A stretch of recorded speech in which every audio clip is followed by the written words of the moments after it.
Hey everybody, welcome to the absolutely fantastic first episode of Jeff Has Cool Friends. I am Jeff and I have cool friends. I am so excited to be here with you and thank you so much for joining me on this fantastic journey. That felt weird to say. Anyway, I have a cool friend and I'm so excited to bring him to your attention. This is one of my closest friends, a fantastic artist, an amazing person, and the only person from an episode of Sideshow to get canceled twice. My fault, not his. Ladies and gentlemen, Chris Uminga. Chris, how you doing, bud? Good, buddy. How are you? Good. I had to have you on as my first guest. I love it. I absolutely did, because over the summer, we did record an episode and we had some corporate barricades where we had talked and we will talk more, but essentially I was told that I can't say that Tim Burton made McDonald's angry for Batman Returns.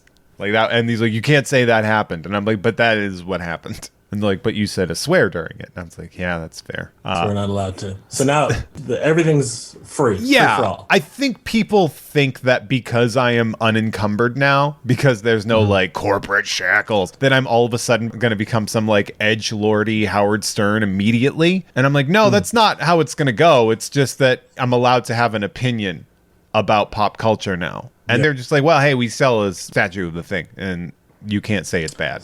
So like that was the thing about Stern. Like I'm a big Stern fan. And when he was on normal radio, crazy, shock jockey, goes to Sirius, calms himself down because he doesn't have that need to try to push the envelope so much. So. What he also had, and this is important too, is $100 million. And that gives you the ability to just not have to try to get the attention. Yeah. The first episode we did of that, the lost episodes, I will say.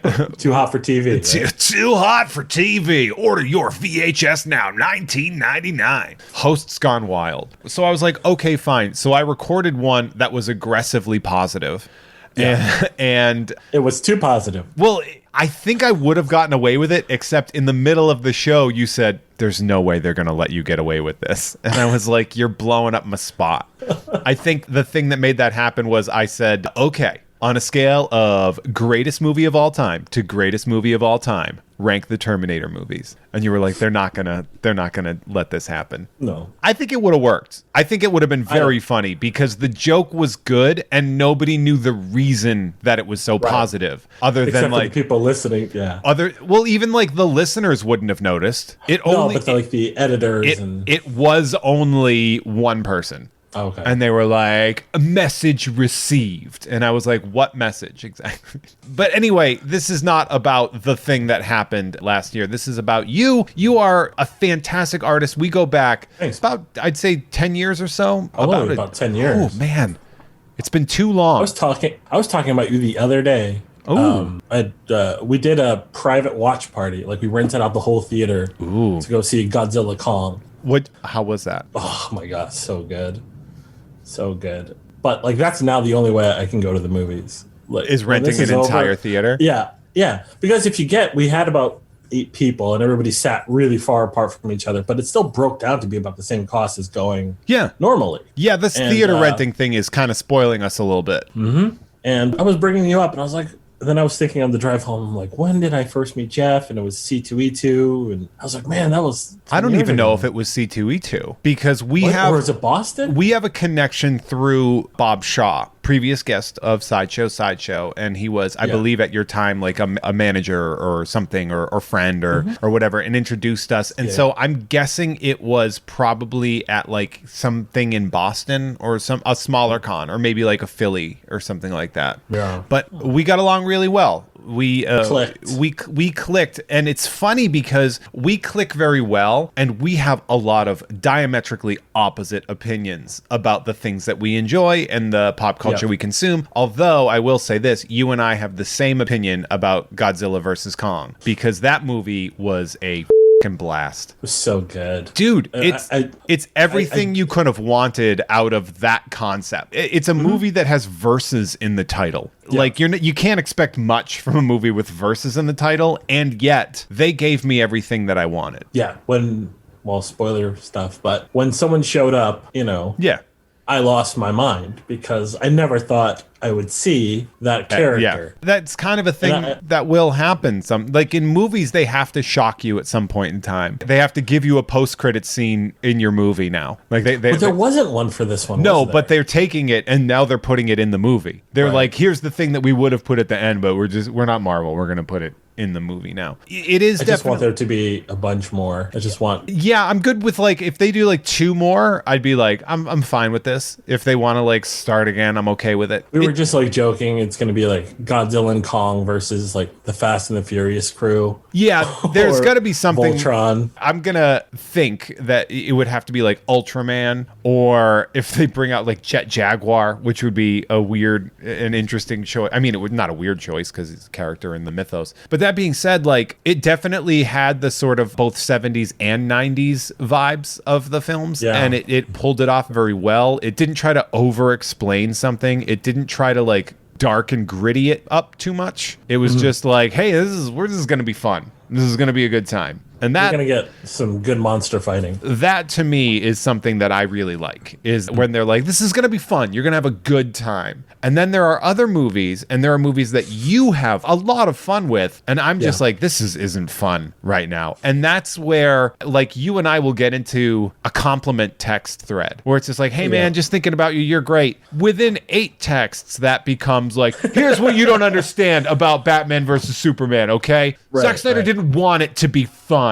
Okay, he wanted it to be like it always boils down to some kind of Snyderverse argument, which is fun. And I'm fascinated by the passion of the Snyder fans. I absolutely am. That is not being derisive at all. Not a fan of how some of them behave on the internet. You know, you can't say... That's a two-way street, though. They speak for all. There is definitely... I want to talk, because most recently, obviously, we're talking about Godzilla versus Kong, so you all can probably figure out when this is coming out if you're listening to it in the future. We are about, 3 weeks post Snydercut? I think 2 weeks. 2 or 3 weeks. Yeah, it's like... 2 or 3 weeks. Yeah. What did you think of that? I want to know. It. You did. I legitimately loved every second of that movie.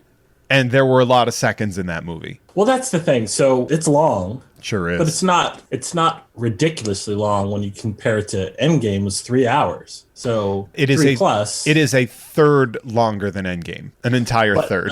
It's an hour. But this is like he's getting one shot to show it all. Boy, did he. He sure did show it all, yeah. But think about what he was able to accomplish in that 4 hours. He took a character that was completely destroyed in the Whedon cut, built him up to be this amazing focal point of the movie like he was supposed to be. That's Cyborg. Yes. Which was great. And then he took the Flash and gave the Flash, some of the things that were missing in the first one. He made him smarter. He really showed his intelligence. He gave him a really terrific hero moment at the end of the movie. It removed a lot of the goofiness. The running with Superman at the end. But also we got a preview of the Atom. We got Martian Manhunter. We got I would like to add the Martian Manhunter thing though. Like nothing about the Martian Manhunter scenes was actually like making sense. Like there were a lot of things where there's a line where he's like, they call me the Martian Manhunter. And as I'm watching, I just went, who calls you that, John? Who calls you that? I think that's for a casual fan who doesn't know the cartoon, who doesn't watch Supergirl, who doesn't. Okay, I will say sure. Then also the beginning of the movie, they talk about how Darkseid got absolutely bodied by the inhabitants of Earth, right? Mm-hmm. And now all of a sudden people are like, yeah, but that wasn't Darkseid.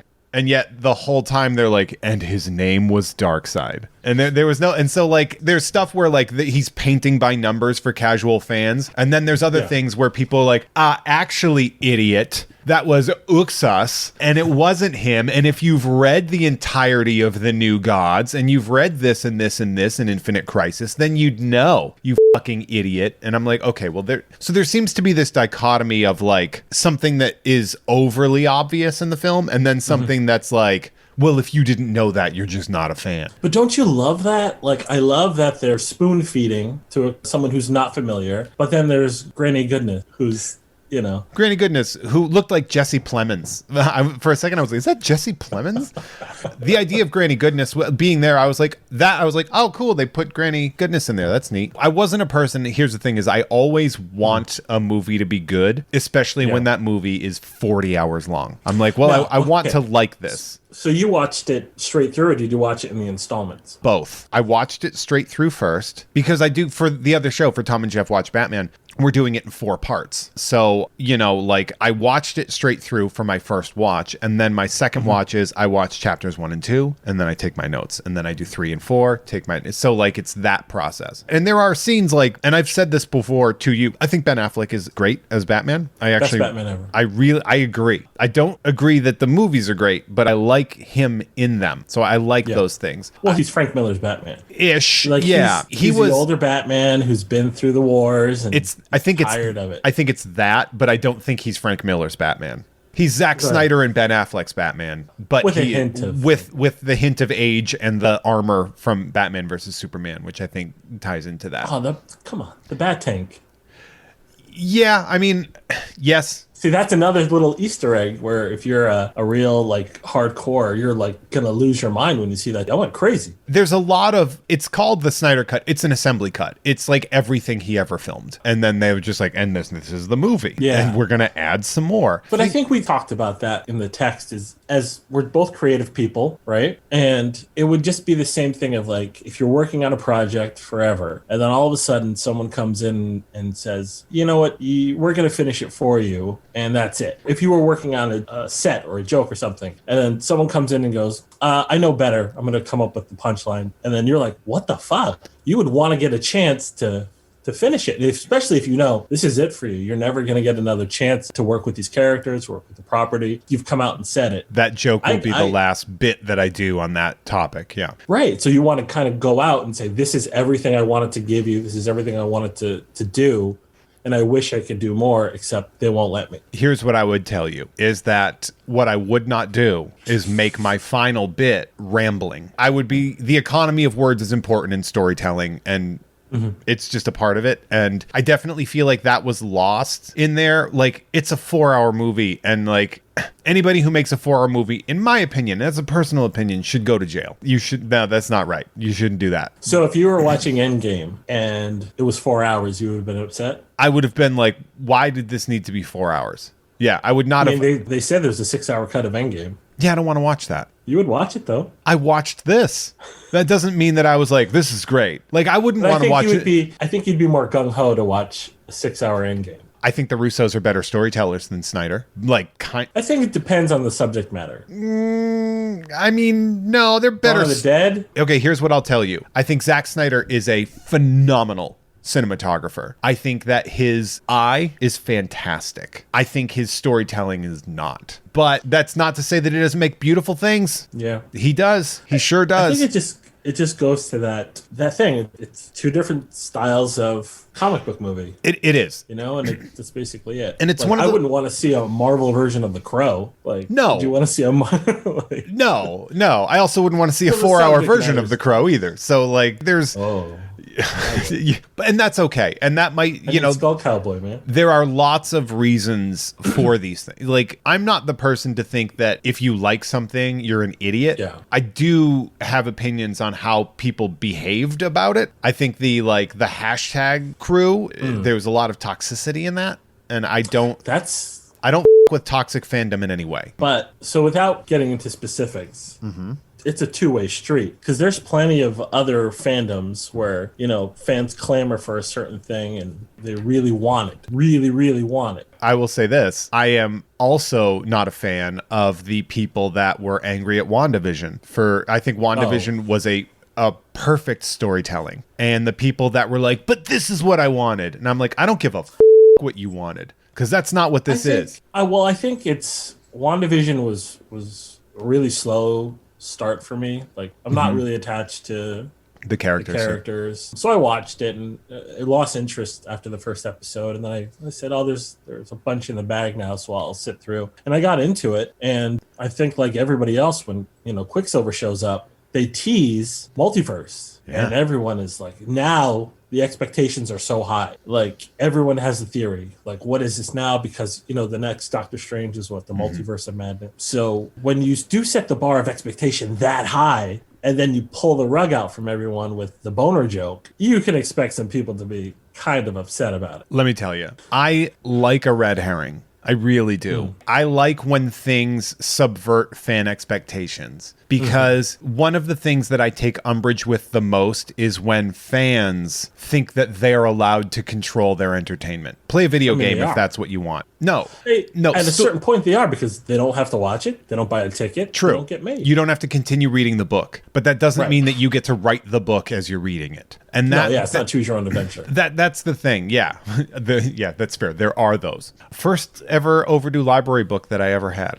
Still have it. I think I have mine. It's The Mystery of Bigfoot, and it was due August of 1990, and I still have that. And sometimes I will tweet at the Charlton, Massachusetts Public Library and be like, come and get it. I still got it. Come and get it. They're going to send Bookman after you. The Brute Squad, yeah. I am the Brute Squad. Yeah. But I've said this before, and I will say it again. I believe entertainment, specifically like fiction, like narrative storyline, it is not a car to drive. It's a roller coaster to ride. And the minute that people think they should be allowed to steer the roller coaster removes the entire idea of what this is now. Yeah, because you're basically dictating a creative process and taking it away from someone. And that's the Snydercut thing for me. Is like, he had a vision, and then it was like, make it under 2 hours so we can fill the seats. Oh yeah, your daughter killed herself, so this is our excuse to now bring in someone who, wanted to cut everything out. I think there was definitely a mutual uncoupling between Snyder and Warner at that point in time. One of the things that, it's funny because I want to talk about you. Like I have you on because I want to talk about you. And this is always where we go because we're both so strongly opinionated about that. I think there is a haste behind Warner Brothers that Marvel didn't necessarily have. Like Marvel was a bit more patient in what they were going to give us at a time, and they reached massive success with that. And Warner's like, well, we want the Avengers. So we need to get that like soon. If you think now, if Disney had owned Marvel before Iron Man, how different everything would be. Like you wouldn't have gotten Iron Man to begin with. Maybe not. You wouldn't have had that. You wouldn't have had that nice build. No, there's no way Disney would have hired Robert Downey Jr. during that time to be the head of. No, it would have been Tom Cruise or someone. I remember Tom Cruise in Wizard magazines in the 90s. They were saying he wants to do it. It was like the casting calls. Jim Carrey was going to be Peter Parker. Glenn Danzig was Wolverine. I think about those. I did an episode of Sideshow with Jim McLaughlin of the Hero Initiative, who used to be an editor of Wizard. And I used to be like, man, those casting calls, it was just like, who is important now? Clint Eastwood is Cable. Let's go for it. Wouldn't you love to see that, though? Clint Eastwood is Cable? Like back then. Like, no. Go back. No, not really, now, because Clint Eastwood was always like, he always had a real 118-pound vibe for me at that time, where I was always like, I couldn't picture this guy being like a big military guy anymore, because he looks like a stiff breeze will take him out. And that's really where he went at that point in time moving forward. Like he made Unforgiven, where he was like, I'm old, I'm over this, and this is hard for me, kind of a thing. Have you seen The Mule? I still haven't seen The Mule. I need to see The Mule. I bet it's good. Great. He's a good filmmaker. He seems like kind of a dick, but he makes some good movies sometimes. I've become much more of a Clint Eastwood fan as he's gotten older. Yeah. Like I got dragged to Pale Rider, and I'm not a really big fan of Good, Bad, and the Ugly. Like Chrissy's a huge fan of that. Oh, the spaghetti western stuff. Yeah. Yeah, but as he's gotten older, I started to like The Mule. I really liked, and I love Gran Torino. And well, he's a good storyteller. I was going to say he's a nuanced storyteller, and then you said Gran Torino, and I was like, well, that's not very nuanced. But he is a great storyteller, and he's a great director, and deserves the accolades that he gets for those things. I certainly agree. I actually really enjoyed Richard Jewell. Yeah, I watched that, and I was really surprised how much I really liked it. Shout out to... I felt so bad for that dude, man. Yeah. Paul Walter Hauser really murdered that role. He killed it, man. Former guest of the Sideshow, Paul Walter Hauser. Really? Oh, yeah. He was my second to last guest. So my last guest was Ricky Whittle from American Gods, and then it was Paul Walter Hauser before that. So I brought two of like the biggest working actors, and then they're like, but we're not going to work together anymore. He was in a movie we watched on Netflix with, I forgot what his name is, but he showed up in it, and I was really excited. Speaking of really exciting, I want to talk about your art, because that's kind of what I want to talk to you about. Okay. But of course, everything devolves into an argument about the Snyderverse, and we don't have to do that. We really don't. We should, although I want to get you on an episode of Tom and Jeff Watch Batman to discuss it. I think that would be really fun. I think that would be good. But I want to talk, your art, you have a very unique style. And for those of you that are listening now, if you are on your phone or on your computer, you should look up Chris's art because it is very unique, often aped, often swiped. You are one of the most bootlegged artists in the world, which is such a dubious distinction to have. Yeah. How does that make you feel? Sometimes very flattered, sometimes very angry, complimented, yeah. But a lot of times, depending on the context of how it's used, angry. Yeah. Because like there's a store in downtown Disney. It's not owned by Disney, but the week it opened, there's these big pictures on the wall and I got so many messages, so many emails. Is this your work? Is this your work? Is this your work? And I look at it and I lost my mind. I was so angry, but it wasn't mine. But there's nothing I can do about it because it's heavily influenced by not my comic book stuff, but my personal work. Oh, really? That really bummed me. Yeah, that really bummed me out. So somebody saw you, took from you, made money off of it, and took from you personally and made money off of it. I don't know if they're making money, but it's the decor of a store. Mm-hmm. It sets the tone of what the store is, and it really bummed me out. It's the first time I ever was like kind of felt really deflated about it. So what did you do about that? Like I'm wondering now, like what would one do? Because I know what I would do, and what I would do is not healthy. So like I'm wondering what that's the thing. So yeah, I always have to keep my temper in check when it comes to this stuff, because one time at a convention I almost lost my mind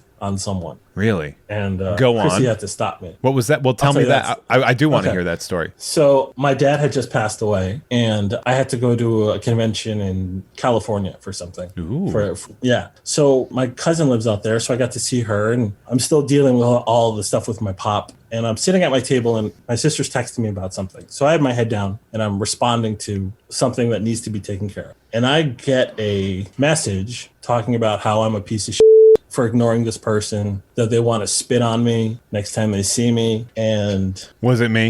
Did I send you the message? Because that sounds like something I would send you. But I'm sitting on the plane and I get this, and I have the person's name and I have their email address, and my first instinct is to just become a savage and go all. So this is somebody you know personally? No, I don't know who this person was at all. It was a stranger. And when everything happened with my dad, I had so many nice people reach out to me and check on me, and everybody I think in my life, even outside of my life, knew what was going on. And I don't think this person, necessarily knew, but I think people fail to realize is that you have a life back at home sometimes. And you're not doing it to be a dick. I'm not texting, I'm not checking my Instagram, but just to give someone a breather. So I wrote this horrifically awful response that was not something I would have been proud to have shared. And thank God Chrissy stopped me.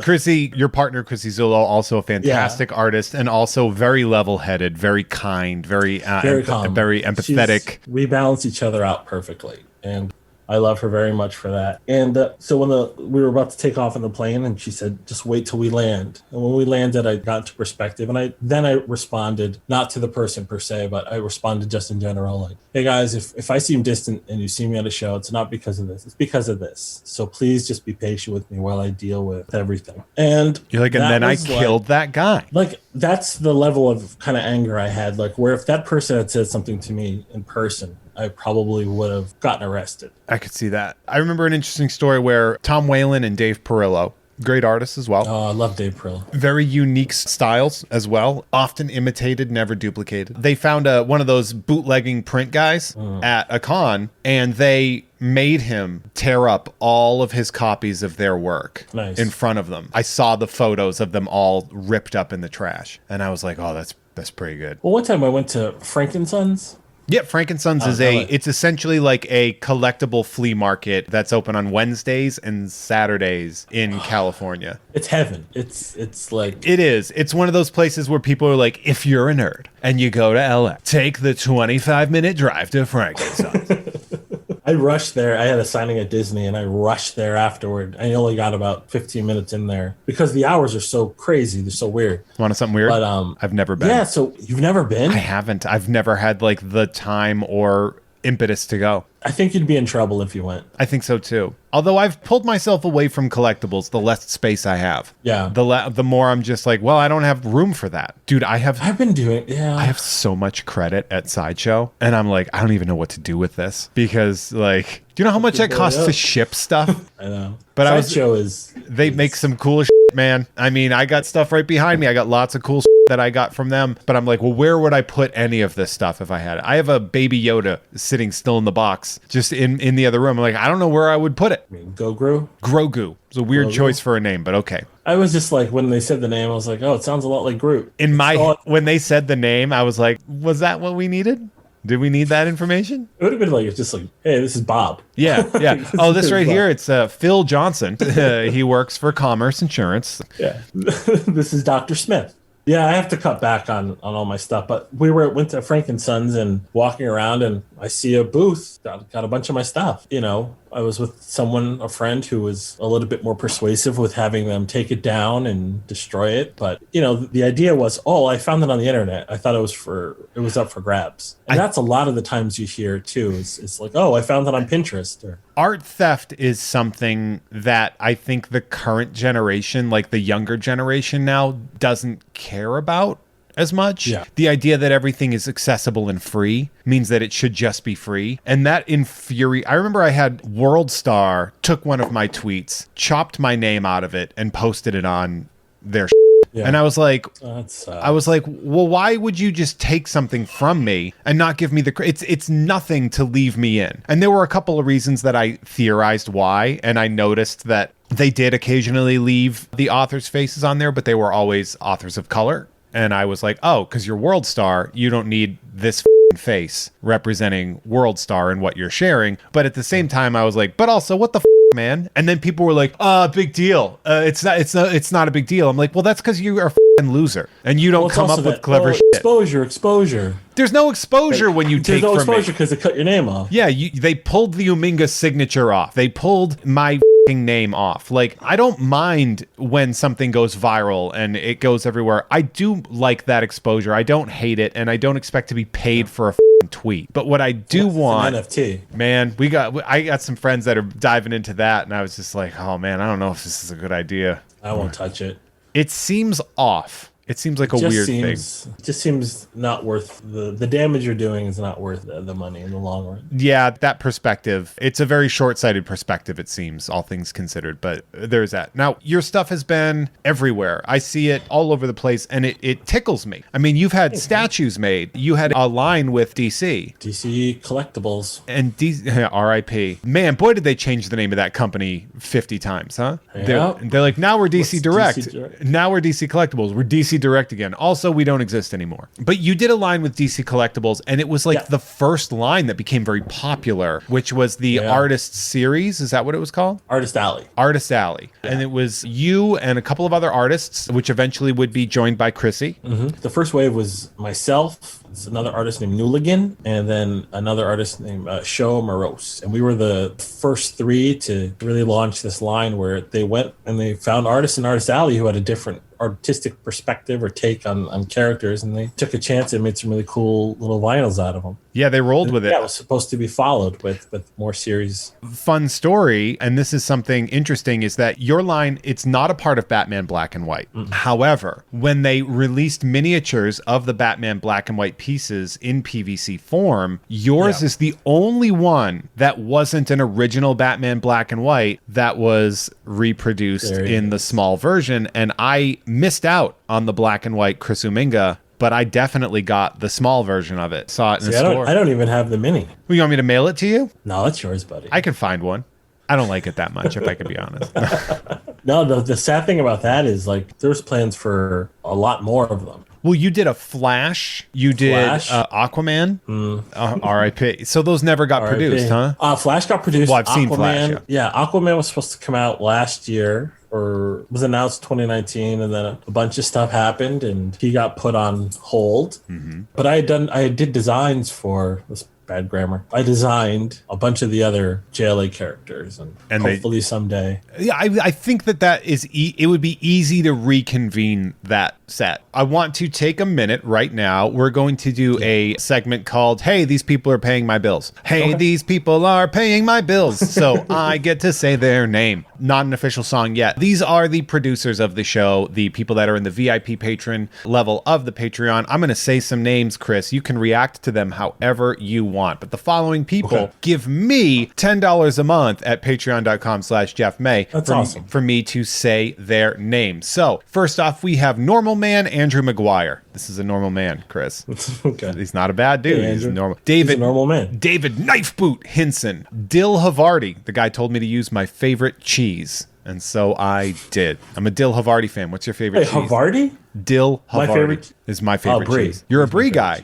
I with a Brie. I'm not gonna lie. Norm from Cheers, excellent dude. Super, he's awesome. Annie Bankson, that's just her name, so we probably shouldn't comment on it because that would be weird, right? Dr. DNA, woo, Dr. DNA. Marshall Law, Dan Hackroyd, Funky J, Andrew, what a tool. Exploding Runes, The Ghost of Dave Thomas, Proto Clown. I get that reference. Do you get that reference? It's from the Tick. No. It's from the Tick cartoon. Mackenzie Chill. Dude has the best shoes in the game. I'm obsessed with it. He's got these pink shoes and they're incredible. Silius Ruby, JK, Nerd Numbers, Grumblebee, the most well-prepared dead guy, Davey Francis, Mike Gouts. Adam doesn't... Mike Gouts. Okay. Yeah. What was the... Oh, gout. I thought like he has gout? Like he Yeah. he gives people gout? Is that what you thought? Because that would be fun. I don't know. If I hear gout, like I always think of Albert, my rep Albert Moy. I always make a joke to his brother that he has gout. Oh, I would like to. Please don't just stop that story. After your thing, You're like he's a rich king in the 1500s, so he has gout. Adam doesn't even like sports. That is a reference to my other podcast. You don't even like sports. Available on the Unpopular Opinion Network. Captain Fat Strong Left. These 7 Bs. Man, I don't understand. That's a good name. It is, but I don't understand where they come from, and I don't want to. Fastball at Chet's 2, going back down to Rampart Street. Steven.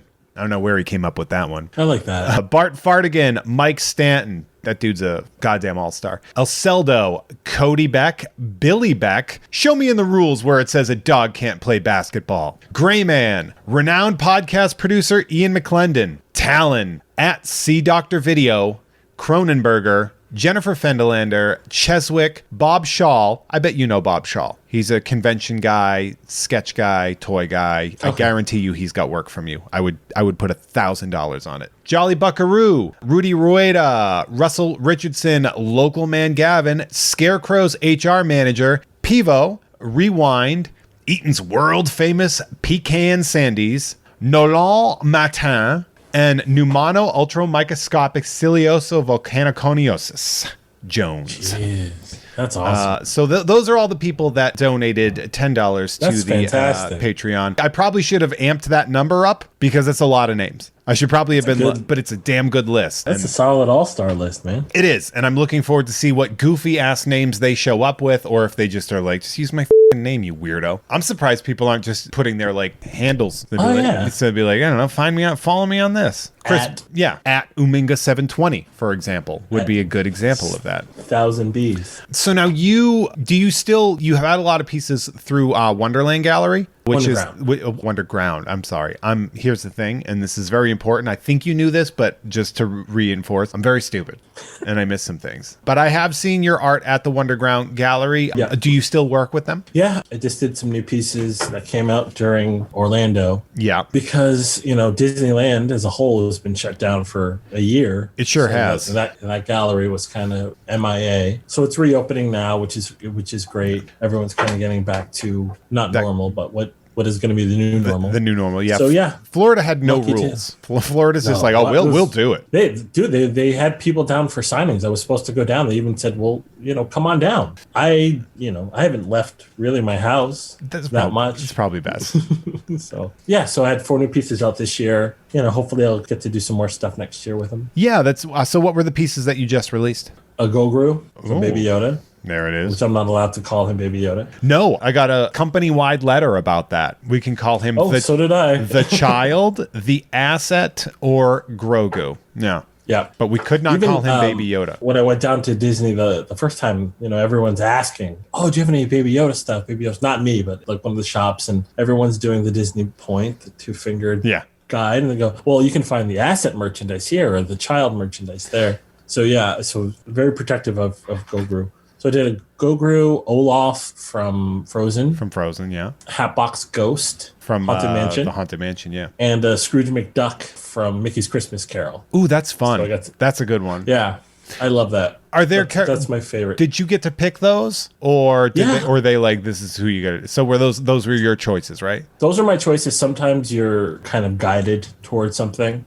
and it's usually because they'll need, to fill a merchandise spot or something. But the Scrooge piece I'd been wanting to do for a long time, but there was never really like, we're not sure. But then Disney Plus launched and it became a really highly streamed movie. So I got a little bit more freedom. It's surprising what you're allowed to work on and what they really don't want you to work on. Like I've always wanted to do a Winnie the Pooh piece. He's off limits. Really? Why is he off limits? Do you know why? I think because the family, the author's family still owns some rights. And so he's just, they always say he's on hold right now. And the genie from Aladdin is still on hold too. Really? That's an interesting. Robin Williams. Oh, because of likeness rights or? I think because he's the same thing. He owns part of the character. He had some little bit of hand in it. It's never been fully explained to me, but it was always like he's on hold. Well, because they certainly animated him to look like Robin Williams a bit. And so I don't know if that might be like a likeness rights thing with the family. And same thing with like Nightmare Before Christmas is one I've always wanted to do, but everything has to go through Tim Burton. And he apparently takes a very, very long time to approve anything for Disney. We should start that now. It's done. Start mailing Nightmare Before Christmas to him and be like, this is cool. Do you like this? The piece is probably 70% done, and it's been done for 3 years, and I don't think anyone will ever get to see it. Wouldn't it be funny if Tim Burton turned out to be just like some random like square dude just like trying to live like a normal Midwestern polo shirt and khakis life, but he's stuck having to be the Robert Smith of animation? Like he outgrew that. Now he's just a dad that shops at Kohl's. Right? Like he just wants to like go to a hockey game, but he can't because then he will lose $13 million. Right. Like, I love the idea of people being trapped in a persona. Yeah. I always feel that way for Fluffy, for Gabriel Iglesias. Oh, yeah. Like, that dude is trapped because he tried to be like a regular comedian and like curse and stuff, and it turned off the entirety of his fan base. Like they couldn't. That's like Drew Carey too, right? I mean, yeah, Drew Carey. Once you get that, he's trapped in those glasses. Yeah. Oh, yeah. He recently did like an interview about that where he's like, I don't need these. These are glass now. I got LASIK. Yeah. But Chrissy and I got hooked on Survivor this last couple of weeks. Not so we bad. Got Paramount Plus, that Paramount Plus app. So we've been watching like old Survivor, and Drew Carey showed up, and we were looking at his glasses, and I'm like, oh yeah, he doesn't need those anymore because he had the LASIK. No. And those are a relic of his time in the military. Oh, yeah. Because those are the glasses you get in the military. Yep. And it's that whole thing where like once you're identified with something, you take it away, you risk really kind of losing your identity, which is quite odd. People get weirded out if I would go out without a hat on. I would be. No, people assume I'm bald. By the way, people just assume that I'm like Bruce Willis bald because but I've just been wearing hats my entire, like since I was 16 years old. I was just like, I like the hat look on me, and I would just wear them all the time. And now people just assume that like I just have no hair. Well, because I'm just trying to think. I don't think I've maybe seen you without a hat twice. Yeah. And I think it would really like startle me. It's jarring. It's jarring to people because I get two things. One is I did not think you had hair. And then the other thing is this feels like a different person. Yeah. Well, that's like I got contacts, and sometimes I won't wear my glasses, and it's really, Chrissy's really shocked every time I show up without my glasses. She calls me Contacts Uminga, and she goes, "Oh, you become this different person without your glasses." And I go, "I just don't have my glasses." It's the same thing, but everyone's the same thing. Like, whoa, what's going on? One of my exes was a glasses all the time person, and when they would take them off, and I was just like, "Oh, this is something else. This is something different. Can you see me? Because if you can't, that makes it even better." It is funny though, like because I wear the hat when I go out publicly, generally speaking, or when I perform. It's just they're custom. It's a whole thing. But then like when I go, thank you. When I go for like runs or when I go to the gym, I also have to wear like either a headband or a hat or a bandana because I also sweat a lot and it's pepper sprays me. So people really think that it's like this weird crutch, and but it's more along the lines of like, no, it's just that people get weirded out when I don't, and it's just become a habit. It's your part of your brand. I hate that that's true because I have such a bro vibe. Like it is what I'm such a bro. I think when we met, like one of the first things we talked about, you're like, you like UFC, right? Like you didn't even ask if I like UFC. You just looked at my general existence and were like, well, I do. I have the punching tattoo. Yeah. Yeah. No, you're a big bro. You were in the leather jacket. And, such a bro. Yeah. I was like, oh, this guy's cool. Do you know how many people instinctively hate me in my worlds? Like in comedy and in geekdom, how many people are like, this guy for the rest of time? It's like 90% of people. Well, because I think it's because you're a mystery almost, because you look like you don't belong at a Comic-Con, but you absolutely 100% belong there, more so than probably most. And then at a comedy club, everyone has the idea of what a comedian should look like. And here comes this jerk. It's funny too, because when I had friend of the pod and friend of both of ours, Mike Choi, came on, and I think the first thing I said to him was, I was like, you hated me for no reason when we met. And he's like, yep, yeah, I sure did. And we were talking about how you had introduced us and everything like that. And he needed you to like sign off on me before he would even consider being friendly to me. Not even being friends with me, but being friendly. And I was like, that is fascinating, and you for that. That was one of the funniest kind of moments, because I love when my worlds collide and friends meet friends who, I don't think they would ever meet. And we were at Boston and you and Mike met, and Mike goes, I hate that guy. And I go, oh, Jeff's a good dude. He's a good dude. He's a ball buster. You'll have fun with him. I don't even think I was busting his balls. I think I said like, oh, I like your work. And then we were just hanging out. Yeah. That's fine. But I think it's that thing where Mike is kind of guarded at sometimes. And, the first time I met him, I was a fan of his work, but I'm not going to talk to him about his work. Yeah. We sat next to each other at a show, and we just talked about football, because he's a big Texas football fan. He was at the time. And that's how we became friends, is just talking about stuff that wasn't something you're always talking about. That my general existence when I meet people that are artists or creators in any way is, I like your work. We got that out of the way. All right, let's have a real relationship that isn't based entirely on the fact that I like a thing you do. Because that's a weird one-sided relationship. It is especially weird if you're coming in as a fan of that person. Mm-hmm. Like if you're a fan of someone and you're constantly gushing over the work or bringing it up or how much you like this and that, it becomes almost not like off-putting, but you feel like you don't want to disappoint that person, and you can't be really honest with things. Agreed. You what you really need is that authenticity. And a lot of people, because like it's funny because the title of the show is Jeff Has Cool Friends, and a lot of people are like, how do you know all these people? And I'm like, well, I don't treat them like a commodity when I meet them. That really does kind of come in where it's just like, oh, you do a thing, I also do a thing. It's not what you do, it's different. But I feel like I'm as good at what I do as you are good at what you do, and somebody that works in insurance is as good at what they do. Like it's all just a job. And especially for me with actors, when people are like, oh my God, what's this person like? And I'm like, I don't know, man, they play make-believe for a living. They're as good at their job as you are at yours. So like, it's actually one of the things I want to do with this show, because with Sideshow, they really wanted me to get names. They wanted me to get people that were in the world that were like big. Like if there was somebody that wasn't a name, I used to be like, I'm going to bat for this person. You need to trust me. This is going to be a good episode. But like one of the versions I want to do of this show is called Hometown Edition. And it's just going to be like friends of mine that have like normal jobs, that have chosen not to live publicly, not to put themselves out there the way that creatives have tended to do, and to really sort of talk about that life and that existence.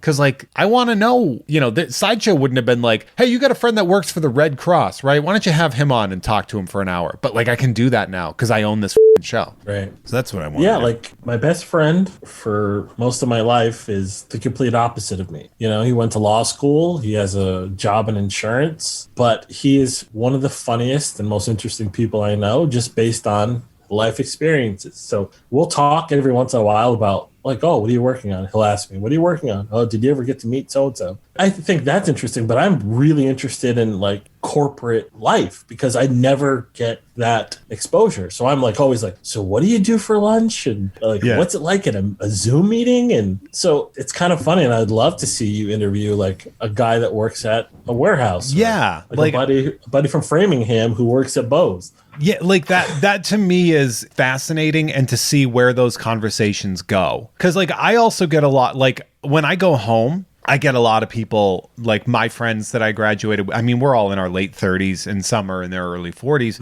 And they'll be like, man, you're living the dream, man. You're doing it. Like, what's that like? And they really want to know what it's like. And in my head, I'm like, I don't know, man, what's it like owning a house? Yeah. Like, what's it like having financial security? What's it like having a 401k and a family and all these things that I have not, I have chosen to not allow for myself at this point in time? Because before, and most people know this, but if you are new to the show, before I started being an entertainer at 30, I was a teacher for 9 years. Crazy. You know, that was like a decade of me being a teacher. I was married. I had a house. And then I was like, I don't want this. It's bad for me. It's not fun. It's not good. We're going to leave. So I have that idea, and I willingly sacrificed that. Like I knew going in. I have 4 to 5 revenue streams right now, and I make about 2/3 of what I made as a teacher. So that, you know, that is the idea too. Is like I knew that about you. I knew you were married. Knew you were a teacher. I can't wrap my head around that, Jeff, because I can't imagine your personality, like how I know you, being that confined. It was not as different as you'd think. Okay, and probably why it's best that I'm not teaching anymore is because there was a lot of that authenticity of the way I explain things would have been the same. I just had to be like PG-13 about it. And realistically, they were like, you can't say hell. I'm like, well, we're teaching religion. So like, I'm gonna like, you need to treat these 8th graders like they're 8th graders, not like they're Did you teach graders. at a public school or Yeah. I taught in my hometown. I taught in my grandfather's old land. Did you teach at the school you went to? No, it didn't exist at the, when I was in 8th grade. So the Charlton Middle School where I taught was built, it started building while I was in high school, and it was finished while I was in college. I graduated college and immediately got a job. Now, they built that on land that my grandfather sold to the town. So I was literally teaching in my backyard. And I thought that I was like, oh, like, so I'm just going to be here for the rest of my life. Yeah. And then eventually I got that kind of like Belle from Beauty and the Beast. I want much more than this provincial life kind of a vibe where I was like, oh, I'm not happy. I'm super comfortable and very well off and miserable. Happy. Yeah. That was my experience. Like I went to college and I was going to do communications, and then I thought about being a teacher. Oh, and I you'd have been a did great that because teacher. I thought, thanks, man. I was going to teach history. I like history. That's what I did. See, look at that. And yeah, I found myself just like being miserable. Like, what am I going to do? Why do I want to do this? And then I just decided I'm going to do art. And that really upset my family because how are you going to make money? How are you going to support yourself? My sister was in law school. My other sister was getting her master's in social work. And here I am trying to figure out how to make money off of my drawings. Your pitches. Yeah. My pitches. It took a long time, a lot of sacrifice. Like you said, like I had friends who were buying houses and getting new cars, and here I am. I'm like, well, I'm going to sell this for $100. That's amazing. And then that would get me going. And then as things start to steamroll, you know, it took a long time for me to be like, okay, yeah, you made the right decision. Even now, I still worry. Well, I was going to ask about that because you were like, oh, I was going to be miserable. But like, do you get miserable still with this job sometimes? I think that with anything, you go through ruts where you're just not happy. And you have a lot of self-doubt. Like you doubt yourself a lot.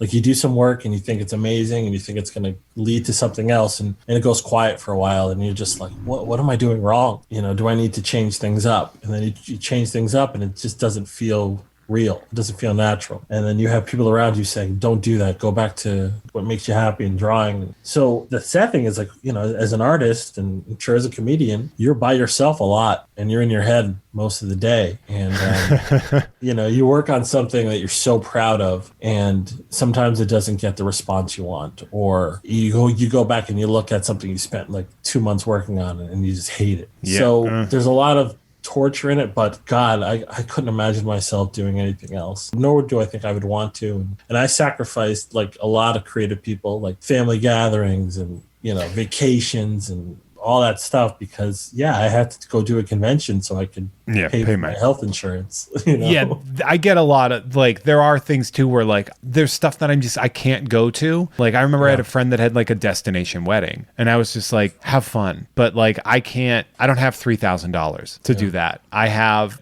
bills and expenses and things like that I don't have vacation time. People ask a lot about getting into stand-up and podcasting and they want advice. And I'm like, well, there's your standard technical advice, make sure you have a plan. But also the advice they give is like, be willing to work for free for 4 years. Yeah. Be willing to constantly eat shit as you're learning things. Be willing to learn how to find those things out while you're failing. Because people, I think, don't understand the trial and error the way that kids might have a better understanding of. Because when you're starting something like podcasting or stand-up as an adult, you're used to having already been pretty good at things because when was the last time you learned a new life skill? When you're 28, you're like, well, the last time I learned something was 9 years ago or something like that. So that it's crazy because the world is evolving so fast. It's Twitch and this and that. And you do have to take a minute to realize, man, I need to learn this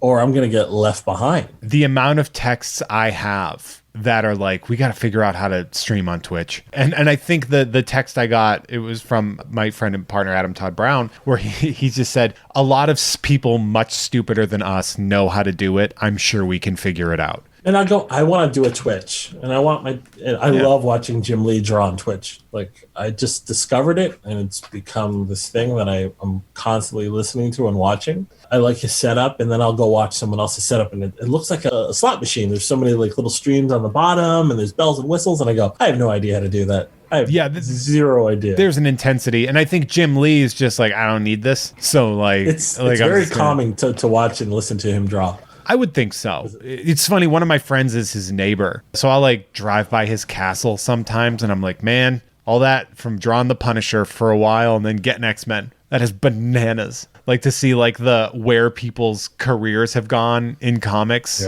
and in art to be like, oh, so you just were like, because he left med school. He was a medical student, left. Thank God he got those anatomy classes. And then sure as shit, like now he's like basically like the CEO of DC Comics. He's not, but you know what I'm saying? One of the big bosses. Whew, big guy. I watched an old interview.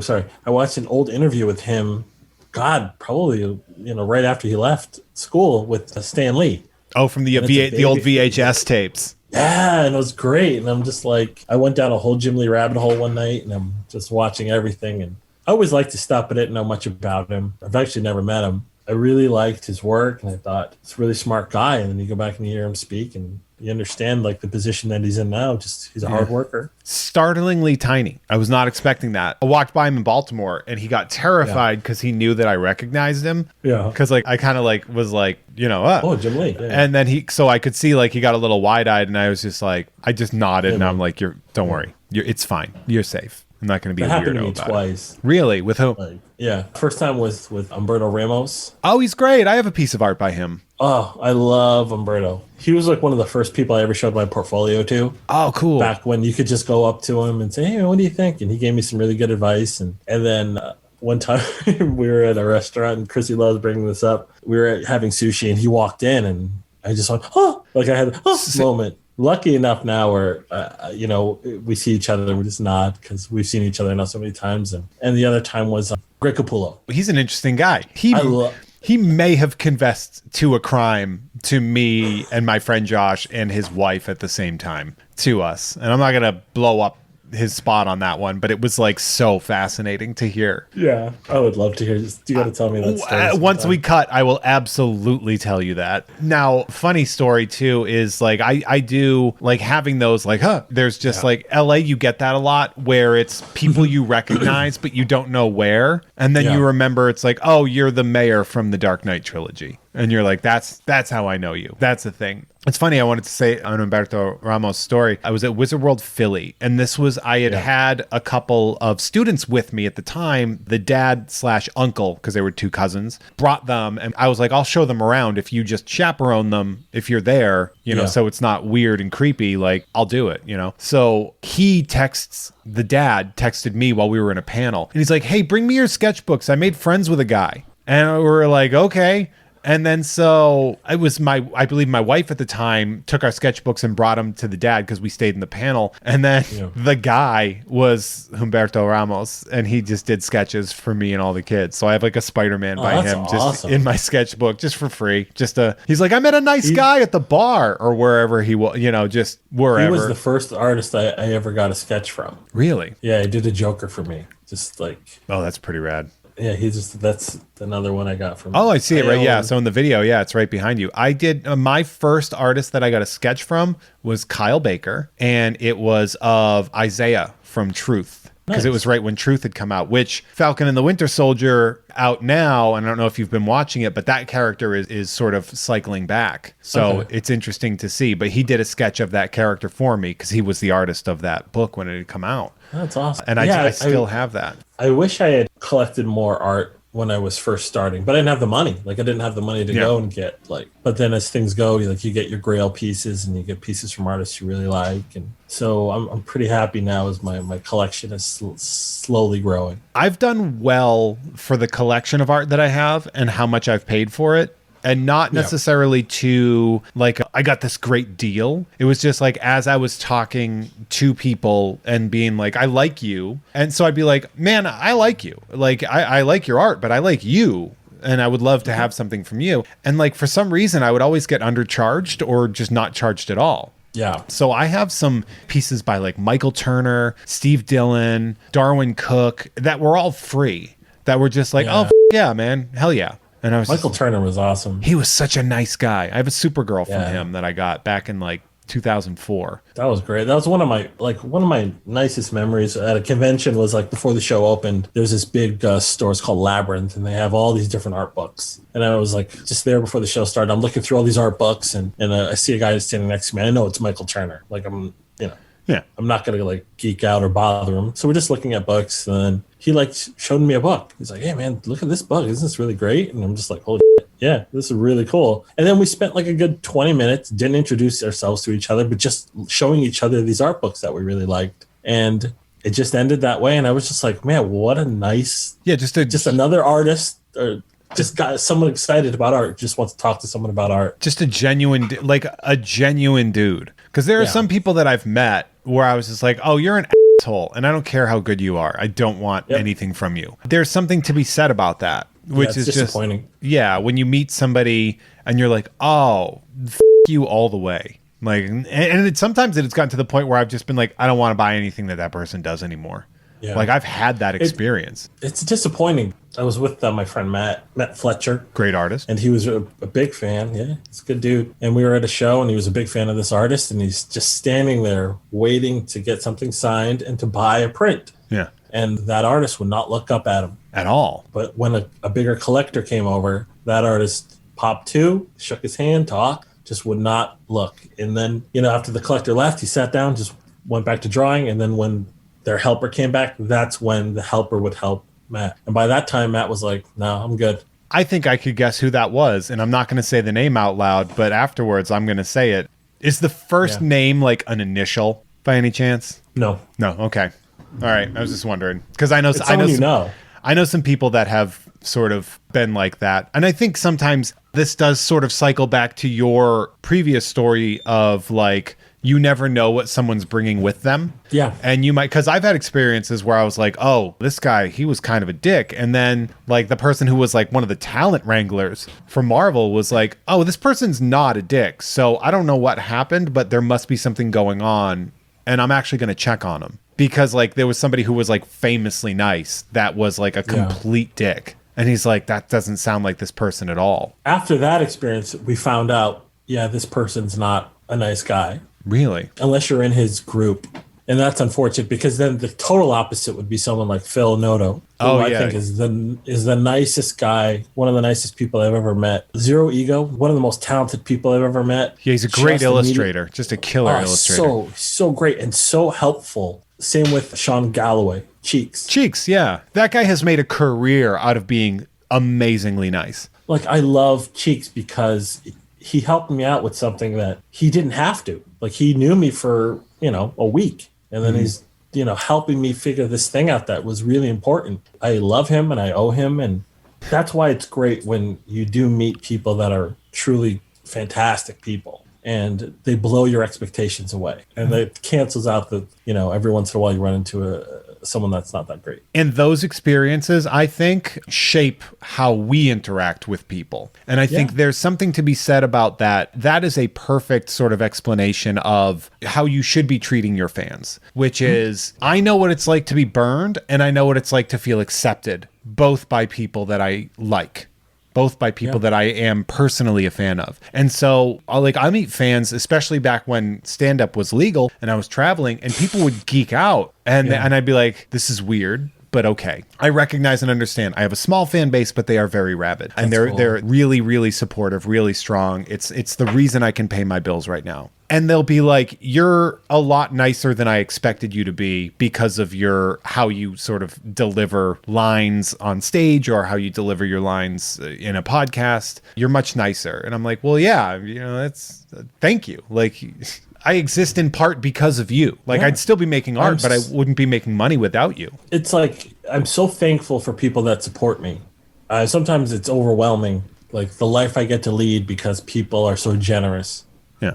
And it's the same thing. Like, you meet somebody at a show or whatever, and you want to treat them the way that you would want to be treated, you know? And some people click. Like, you immediately have a bond with people that they're buying a print from you, but they become real friends. Like, we just did the Godzilla screening, and we brought our friend Brandon, who I met because he bought art from me, and we became really, really good friends. That happens.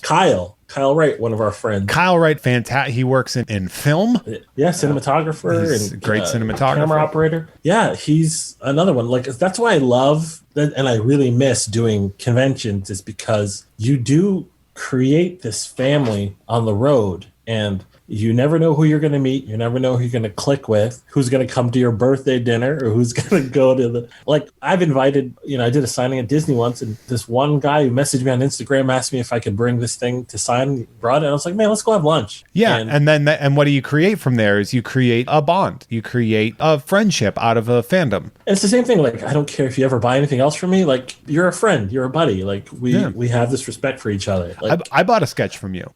I would never charge you now. But I did. You did a vivisector from Ecstatics in my Ecstatic sketchbook. And this was earlier in your, what I would call professional career. This was probably, I'm going to guess, like 10 or 11 years ago or something like that. Didn't you had a Captain America, like you drew your own Captain America sketchbook where he was giving everybody the finger or something? Oh, I did. There was a while I had my own sketchbook where it was just superheroes being really rude. Where I just had superheroes as being pricks.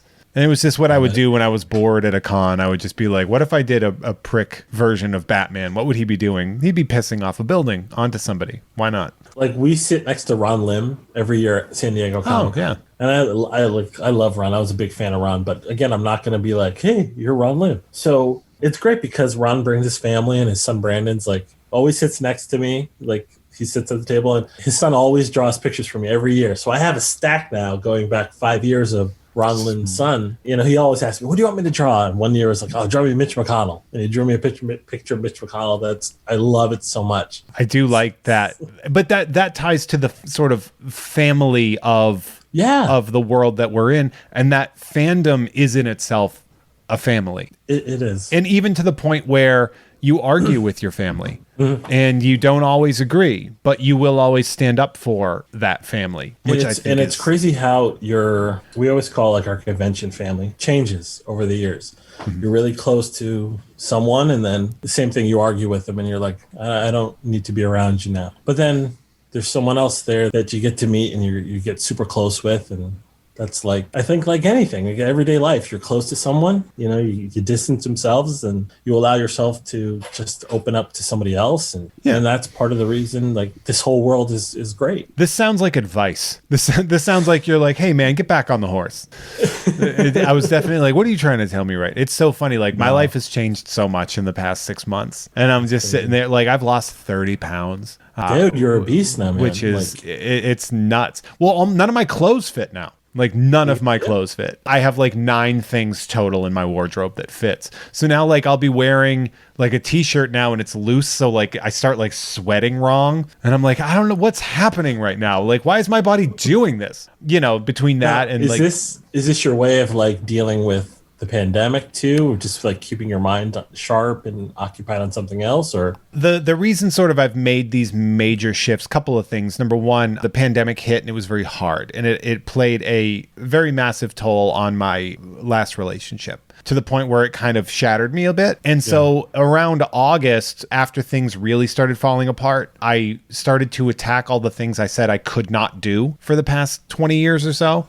Like anytime I'm like running. I always convince myself I can't run. Even when I was a fighter, I just jumped rope. I wouldn't run. So I was like, well, this, I'm going to run. So I started running. And it was like, I think the first run I did was like half of a mile to 3/4 of a mile. And I was like, oh, fucking dead. And now it's like I do a minimum 5K every day.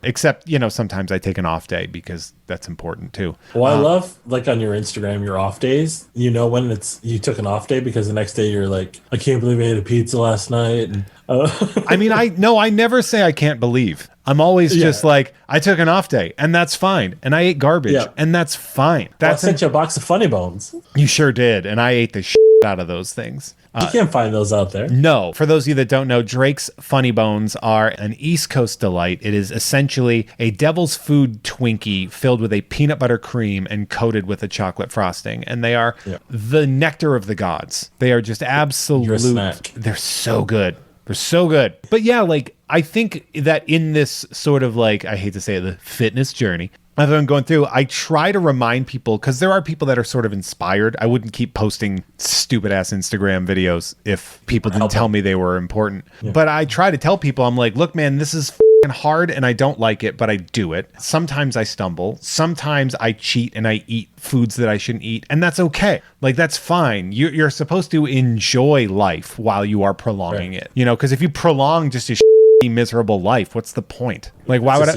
Miserable life. Yeah, it's just like I have another shitty day where I only eat broccoli. Like, I would die if that was the case. I ran yesterday. Last night I had Cadbury mini eggs. I had a bunch of chocolate. Oh, I love a Cadbury mini egg. Ooh, I got the internet mad at me the other day. I said because I said that Easter candy is better than Halloween candy. Oh, and we need to accept it. And I think the Halloween nerds got so offended at the idea of that. And instead of actually looking at it objectively, you know what? And being thinking about it, you might be right. Halloween candy is just candy. It's just normal candy. Well, so what you got to do is you have to wipe out the concept of the normal candy. So like you can get Easter Snickers, you can get Halloween Snickers. So you eliminate those. Yeah. So eliminate those, take them off the table. And what are you left with? So now we can talk about like the comparison of like a Reese's egg versus a Reese's pumpkin or a Reese's bat or something. The egg wins every time. The Reese's egg is the premium Reese's offering. It is the absolute. Well, what about Peeps? Okay. So I would say that Peeps and candy corn cancel each other out. Oh, Jeff. They are equally as polarizing, is what I'm saying. Like, not like people who like circus peanuts. I like circus peanuts. Sorry. Wow. Sorry. I mean, what do you want me to say? I'm sorry. Some people like it, some people don't. I'm pretty neutral on Peeps. I despise candy corn. But then so like Cadbury mini eggs, Cadbury cream eggs. Russell Stover makes a raspberry whip egg that is f***ing unbelievable. I know Dove used to make a little truffle egg. Yeah, they're great. It's just like, it's the quality of candy over the quantity of candy that you get from Halloween. I mean, because you still get stuff like, oh, it's a gumball that looks like an eye. Awesome. Still a gumball. Yeah. Oh, it's Sweet Tarts bones as opposed to Sweet Tarts and bunnies and ducks. or whatever. I think Hey, Easter. you just changed my mind. Yeah. Now I am going to say I did not say anything about the quality of the holiday itself. I'm not saying that the decor is better, but I got so many people that were just like, how could you say that? And I'm like, go listen to The Cure about it. I don't care. That's not the point. It's not the argument that I made. You're arguing a different thing. Easter candy is the superior quality of candy. That's all. So what's your favorite food holiday? My favorite food holiday? Yeah. I mean, some people say, I like Easter because the ham or this and that. Well, we were always a turkey family. So our Thanksgiving and Easter dinners, and to a lesser extent, even Christmas as well, were always the same, and they were dope. So Easter to me would be that, because it's also, I'm getting candy, but I'm not vomiting candy, which is sort of how I have no impulse control when it comes to that. I actually suffer from what's called compulsive overeating, which is a real blast of an eating disorder to have. Yeah. It explains a lot about me. When you know that about me and you know that I have that eating disorder, people are like, oh, yeah, okay, I see it. But yeah, so like on Halloween, I'd get sick every time because I couldn't control the influx. Yeah. But what are some polarizing candies that you like, or foods? What are the foods that you like where people are like, for me, circus peanuts or Mounds bar? I with a Mounds bar like a champion, dude.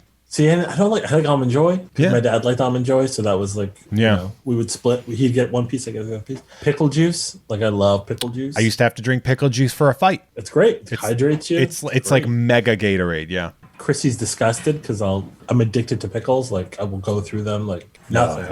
Just drink the juice. But other than that, like I don't really celery. I really love celery. I don't mind celery. I'm not gonna lie. I like a celery. There are things like I'll go to a store and sometimes I'll impulse buy like a Mounds bar, and I literally have to like blow the dust off of it. Like that's a weird thing. Where first off, I'm like, you guys aren't dusting the candy, but on top of that, people are just like, it's been there for so long and nobody's buying them. And I'm like, hell yeah. You remember it being really good, and then you're like, oh my God, I haven't had this in forever. I'm going to get it. And it's disgusting. Well, I have the mom's meatloaf theory, which is that why people are always fiercely defensive of their shitty hometown chain food. We're like, so like in LA, everybody's like, In-N-Out Burger is the best. And it's like, it is. It's fine. It's perfectly fine. It's a fine $3 burger. You're wrong. But everybody says it's the best. I could point you to 3 better chains in LA that are better. Not even independent spots. Smash Burger, Fat Burger, for one. Fat Burger is, I would put Fat Burger scores above In-N-Out. But anyway, so I'm always like, why do people love In-N-Out so much? And then I think about how I go to bat for Friendly's all the time, which Friendly's is a New England chain, and I was just like, well, yeah, but I grew up with that, and I have good memories of that. So if I eat something at Friendly's, I am eating that nostalgia of my childhood that other people aren't privy to. So like if I have somebody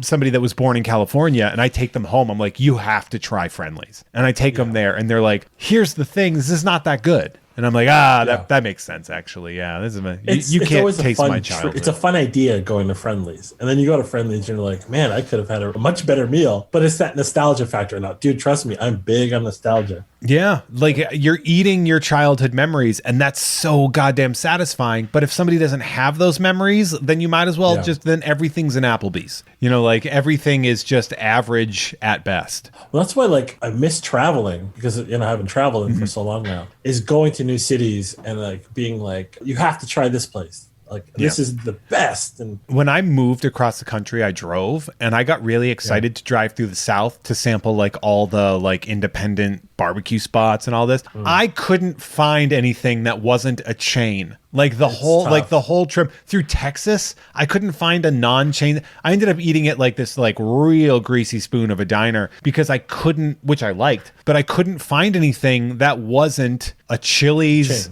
or a Whataburger, or like it was all chains. And I was like, I don't need to eat at A&W all the time. Like really disappointing. The first time I went to North Carolina, like I had a list. Like I want to eat at Mertz's. Bojangles. Bojangles is Popeyes. It's just a different name. But there's that thing where like, oh, we don't have Carl's Jr. here, so I'm going to try a Carl's Jr. And it's still disgusting. Yeah. Like, you still feel gross. You're like, oh, this is just Hardee's. But there's a chain in North Carolina called Cookout. I don't know if you've ever had it. I don't think I have. It's a burger place. It's almost like an In-N-Out, but it's the one that I would almost put on par with In-N-Out. Yeah. Yeah. My brother lived in North Carolina. I used to go every summer, and I really loved it, but I'd never been there. I like Cheerwine. They're like localized soda. It's just cherry soda, but it's so goddamn tasty. That's the other thing too. Like you go to these different parts of the country and they have different soda, different beer, like that you can't get. Like I remember Cheerwine was a big one. I remember people used to always be like, bring back Yingling when I would go to like Philly and stuff like that. And they'd be like, bring back Yingling. And I'm like, I don't want to. I don't want to put cases of beer on my 6-hour drive home that's packed with and I don't need $1,000 worth of comic book crap to have your $6 beer spilled all over it. I don't need this shit. That's why I used to love going to California because there's a bigger Filipino community out there. Oh, so you could hit up Jollibee, yeah? Jollibee, and I'd be able to get like, Filipino beers and certain snacks. And then I would get can you bring me back Jollibee? I'm like, how am I supposed to bring you back Jollibee on a flight? You want fast food spaghetti? Jollibee, I love Jollibee. I don't like the food, but I love Jollibee because Jollibee is, in my opinion, what the Filipino culture thinks American culture is. And that to me is like it's like a museum of weird fast food. And I absolutely love that. It's also a mixture of army culture being, that makes sense. Spaghetti meatballs is, my dad would make this all the time. And just a lot of Filipinos probably still make it. It's spaghetti, the worst sauce you can think of, like a ragu or even lower quality, and hot dogs. You cut up hot dog. And, and then you learn that's what the U.S. Army the GIs had, we would make and give out. Well, that's why Spam is so popular in the Pacific because it was pushed on the Pacific by the continental U.S. It was literally pushed there and poisoned the Pacific Islands. So good. See, it's it's awful. If there are foods that I can say are literal poison, that's like right up there on the top of that, where it's just you basically created diabetic colonies. Not you, America, by doing that. Because they were like, well, we don't want it here. Put it somewhere else. Well, it's also that thing where, my dad grew up very poor. You ate what you could get. And unfortunately, it's still like that now. It's like you get lower quality food because that's what you really only have access to. And it's that nostalgia thing. Like you never had Spam before. And you give someone Spam, they've heard of it. It tastes like ham toothpaste. But you got to fry it really hard and then eat it with rice. And that's a rice, eggs, and Spam is a like Filipino like breakfast. A musabi or something like that. Or Well, even like, I know people who never had fluff and marshmallow fluff. That's a very New England thing. Yeah, a fluffernutter. Yeah. And I never thought of it as being such a New England thing. I thought everybody had it. And then you talk to someone like, I never heard of it. The fact that we have convinced ourselves in New England that a fluffernutter was a meal is insane to me because that is dessert. That is 1,000% dessert. And we were just like, what do you want for lunch? You want a fluffernutter? You want an ice cream sundae on bread? Like that was it. Now, I know I honestly could talk to you forever, but I have to pay for this to get edited. No. Okay. I pay him by the hour. No. It's so much fun having you on here. Yeah, man. I love talking with you. You are one of my favorite people on the planet. Tell everybody where they can find you on the internet. Instagram is probably your best bet, and that's at Uminga720. I go on Twitter every once in a while. But yeah, I post a lot of work on Instagram and Tumblr. I think you have to, as you know, make content every day. And I'm finishing up a dream project now, and that's been occupying my life for the past year. So say it out loud. What is it? I wish I could. Only one other person knows what it is. I'm guessing that's Chrissy. Yeah, Chrissy. Because I lost my When? Yeah. I'm gonna have her on the next show, and I'm just gonna. Oh, she already we talked about it this morning, and she's like, "I do horribly on these." I go, "Chris, you're so good on interviews and one-on-ones." Oh, is she nervous? Because I did plan on hitting her up at some point in time. She's every time we're approached to do anything where we have to talk, she gets nervous because I don't know, but she's always wonderful. She's so good on them. There's a reason that I book my friends. It's because I'm like, I want you to be comfortable with this conversation. I don't want anybody to be like, I don't know you and this is weird. No, it's I think we all have like a little bit of social anxiety. Sure. Because we're always so isolated. Yeah. But, it's once you see the person and you're talking, everything kind of mellows out. And it doesn't matter who the person is. One of my favorite experiences when we did the podcast in New York, the sideshow. Oh, the sideshow. Man, that was that was a real fun panel. I really got bummed that everything fell apart with the pandemic and stuff because I had already. Your San Diego one, right? My San Diego one, I had already pre-booked Art Adams, Joyce Chin, John Layman from, Chew, if you've read Chew and everything like that. And I had a couple other surprises that were ready to go that were just going to blow people away. And then, hey, everything fell apart and then Sideshow disappeared. But for me, they're still huge. And Chris Uminga, you are such an amazing talent and such a great friend. And I'm so excited to have had you on here. Thank you so much. I'm so happy for you that you get to do this. And I know, right? I'm really excited for you, man. It feels good. It feels good. I got my Jeff May shirt coming. Oh, did you get one? Yeah? Yeah. Hell yeah, dude. I got a baseball shirt coming. I got that coming. It's a whole ass thing. I got stickers. I'm just really excited to see what you're going to do and for you to dictate, your content. My own terms, and what you want to do. Yeah. And not bringing the edge. Worrying about criticizing a product. Yeah. You can't say that Batman Forever wasn't a good movie. I'm like, but what if it wasn't? But that being said, everybody definitely check out Chris Uminga. He's such an amazing talent and a good person, worthy of your eyes and ears. Of course, if you want to follow me on social media, I am at Hey There Jeffro on Twitter and Instagram. Of course, if you are listening to this for free, get your ass over to patreon.com/Jeff May. And while you're there, hit up Gamefully Unemployed so you can hear Tom and Jeff watch Batman every week, and hit up patreon.com/unpops for the Unpopular Opinion Network. You can hear great shows like You Don't Even Like Sports, the sports podcast for people who don't like sports, with me and Adam Todd Brown, as well as all that. Chris, I love you. Thank you so much for revisiting with me, and I can't wait to pull you onto another show. I can't wait. Thanks, buddy. To see you in person, pal. I love you forever. Thank you all for listening. You are the best. Bye. Bye, guys. Hey everyone, our artwork is created by Justin T. Brown, who can be found at Artness by Justin Brown on Instagram, as well as artnessbyjustinbrown.com. That dope music you heard is by Troy Nababon, available at Troy Nababon on Instagram, as well as at troynababon.com. Nababon is spelled Nababan, and boy does that shred. Thank you all so much for listening. See you next time.